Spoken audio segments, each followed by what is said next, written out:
You know, after making these cakes, they seem a little moist, so what I'm going to do, I'm going to cook a test. Before I feed any friends or family these, I want to make sure that they're perfect. So if you're ever in doubt with when you're doing bulk cooking like this, cook a test. So let's cook one of these off, see how it holds together. Okay, have a saute pan.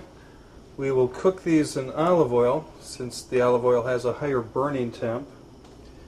We want to make sure that these are golden brown and they hold up really nice.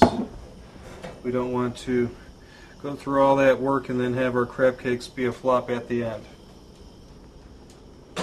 But after making the cakes, I noticed they're just a little soft, so I'm not too comfortable with the way these are holding up. So we'll do a test, and if the cakes are a little too moist, what we'll do, we will grind up some more breadcrumbs and add that, and that should hold it together just fine.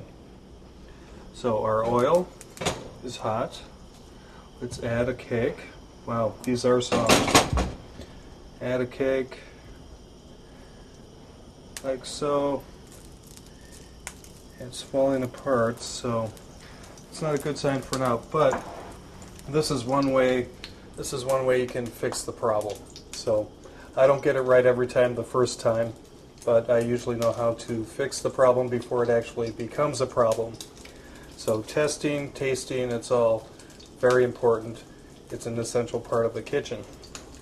So we're going to cook this crab cake. We're going to brown it, golden brown on both sides, and then have a taste and basically see how it holds up. The crab cake should hold their height. If they flatten out while you're cooking them, you need some more binder, and the binder is the breadcrumbs.